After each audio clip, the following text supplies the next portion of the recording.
Super 8 के पहले मुकाबले में जिस तरीके से टीम इंडिया हारी है, उसके बाद जो गौतम गंभीर की रणनीति है, सूर्य कुमार यादव की रणनीति है, उस पर सवाल उठने लगे हैं और एनालिसिस तमाम एंगल से हो रहे हैं कि आखिर टीम इंडिया हारी क्यों, आखिर क्या वजह रही जो लगातार जीतने वाली टीम इंडिया, जो कि 2021 में हारी थी और उसके बाद से लगातार विजय रथ पे सवार थी, वो टीम इंडिया को इतनी बड़ी हार झेलनी पड़ी, वो भी उस टीम के खिलाफ जिस टीम को आसानी से टीम इंडिया साउथ अफ्रीका में पीट करके आई थी और पिछले 2024 के वर्ल्ड कप के फाइनल में पीटी थी, उसी को हरा करके चैंपियन बनी थी। उस टीम के खिलाफ ऐसी करारी हार, वो भी अपनी सरजमी पे। तब तो आपने बारबाडोस में जाकर जीत करके आए थे, लेकिन अब नरेंद्र मोदी अहमदाबाद स्टेडियम में खेला गया है मुकाबला, जो कि आपके लिए एक तरीके से होम ग्राउंड है। लगातार आप खेल रहे हो, चाहे 2023 का वर्ल्ड कप फाइनल हो, चाहे तमाम ऐसे मुकाबले, बड़े मुकाबले आप वहीं खेल रहे हो। वहाँ पे अगर आप हारते हैं तो जाहिर सी बात है सवाल तो उठेंगे। सवाल ये उठते हैं कि आखिर क्या वजह रही कि टीम इंडिया बुरी तरीके से फ्लॉप हो गई। आखिर वो टीम जो लगातार 200 के से ऊपर रन बना रही थी, वो 187 बनाने में चूक गई। वो टीम 111 पर सिमट गई। वो टीम 76 रनों से हार गई। और उसके गेंदबाज कैसे फ्लॉप हो गए? वो गेंदबाज जहाँ पे कि ऑफ स्पिनर साउथ अफ्रीका के कमाल कर रहे हैं, वहाँ पे भारत के ऑफ स्पिनर फेल रहे हैं। वहाँ पे जहाँ पे कह लें कि साउथ अफ्रीका के बल्लेबाजों ने ठोक डाला भारतीय स्पिनर्स को, वहाँ सुंदर 2 ओवर गेंदबाजी करते हैं, जबकि उनको अक्षर पटेल की जगह पर सामने लाया जाता है। आखिर क्या वजह रही कि सुंदर को 5वें नंबर पे खिलाया गया, रिंकू को 8वें नंबर पे खिलाया गया? आखिर रिंकू को पीछे क्यों धकेला जा रहा है? आखिर भारत की जो कह लें कि ओपनिंग साझेदारी है, वो लगातार फ्लॉप क्यों साबित हो रही है? क्योंकि हमने देखा कि पावर प्ले में महज 1 से 2 ओवर के अंदर में भारत का एक न एक ओपनर चला जाता है, निपट जाता है। इससे संबंधित सवाल पूछा जाता है सूर्या से, तो वो कहते हैं कि पावर प्ले ठीक ही जा रहा है, 40-50 रन ले आते हैं। क्या 40-50 रन से काम चलने वाला है? 5 रन प्रति ओवर के हिसाब से नहीं चलने वाला है। आखिर ऐसा कब तक होगा कि एक आउट होगा, दूसरे पर दबाव आएगा, तीसरा नंबर फिर फेल रहा है, जैसा कि तिलक वर्मा का प्रदर्शन आप देख रहे हैं, वो लगातार फ्लॉप साबित हो रहे हैं। तो किस तरीके से टीम पे दबाव आ रहा है, उसी दबाव के चलते टीम इंडिया को जब चेज करने की बारी आई, धीमी विकेट पे चेज करने की बारी आई, तो बुरी तरीके से फ्लॉप आई। हम आपको 5 मोटी पॉइंट्स में समझाने की कोशिश करते हैं कि टीम इंडिया की हार के 5 कारण क्या है, जो कि आपको टीम इंडिया की हार नहीं, टीम इंडिया के पूरे टूर्नामेंट में गौतम गंभीर की पूरी जो रणनीति के इर्द गिर्द घूमती है, उनकी रणनीति ही एक तरीके से फेल साबित हुई है। इसी 5 वजह से टीम इंडिया या तो जीत रही थी या तो बुरी तरीके से फ्लॉप साबित हो रही है, उस पर विचार करने की ज़रूरत है। आपको बताएं कि टीम इंडिया में अभी जो प्लेइंग 11 है, उसमें करीब 6 बल्लेबाज ऑफ स्पिनर हैं, माफ़ कीजिएगा लेफ्ट हैंडर हैं। ईशान किशन, अभिषेक शर्मा, उसके बाद कह लें कि तिलक वर्मा, उसका रिंकू सिंह और अक्षर पटेल होते तो वो भी होते।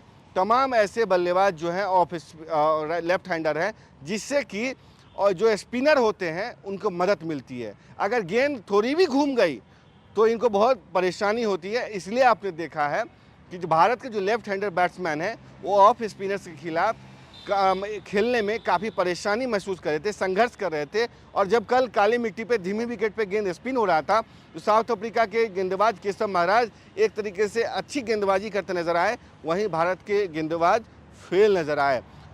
फास्ट बॉलर्स ने तो अपना काम कर दिया था। अर्शदीप सिंह और कह लें कि जसप्रीत बुमराह 20 रन के अंदर में 3 विकेट गिरा चुके थे, लेकिन जब डेथ ओवर्स की गेंदबाजी आई, जब स्पिनर्स की गेंदबाजी आई, तो वो एक तरीके से फेल साबित हुए।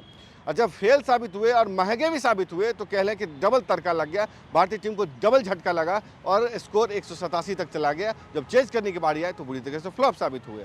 तो ये जो इसी वजह से आपने देखा कि क्या कहते हैं कि लास्ट मोमेंट पे अक्षर पटेल की जगह पे सिर्फ इसी फैक्टर के कारण आपने देखा कि वाशिंगटन सुंदर को राइट हैंड बैट्समैन है वो, उनको लाया गया, 5वें नंबर पर उतारा गया ताकि एक तरीके से बैलेंस हो सके।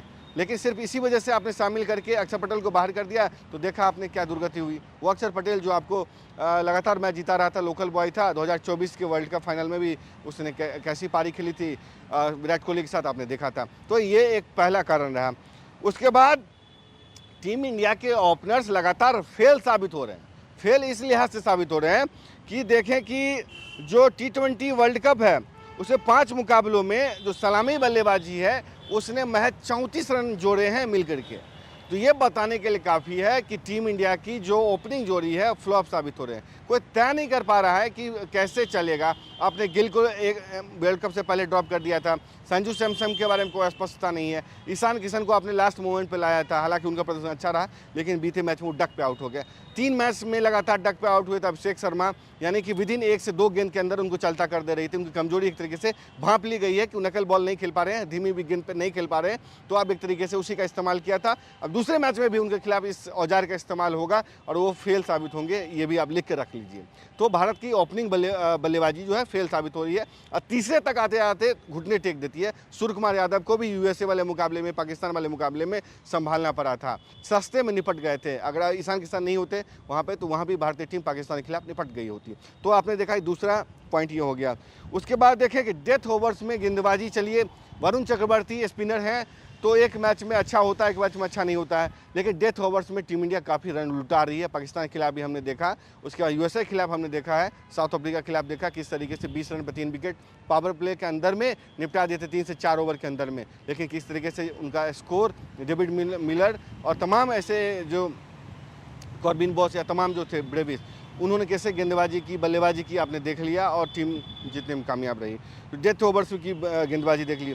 टीम के चयन पर भी सवाल उठ रहे हैं कि आखिर सुंदर को अक्षर पटेल पे कैसे तरजीह दी जा सकती है, जब अक्षर पटेल ज़्यादा एक्सपीरियंस, ज़्यादा मजा हुआ, ज़्यादा खेलने का एक्सपीरियंस है और वो भी वैसी ही गेंदबाजी या कह ले बल्लेबाजी का आदी है जो कि वाशिंगटन सुंदर करते, उससे बेहतर आदी है। वो छक्के भी लगा सकता है, स्ट्राइक रोटेट भी कर सकता है, एक्सपीरियंस भी है और गेंदबाजी भी शानदार है। पाकिस्तान के खिलाफ भी उनकी गेंदबाजी काफ़ी बेहतर रही थी, इस लिहाज से उनको बाहर करना एक तरीके से सवाल निशान खड़े करता है और रिंकू को लास्ट में धकेलना भी सवाल निशान खड़े तो करेगा ही।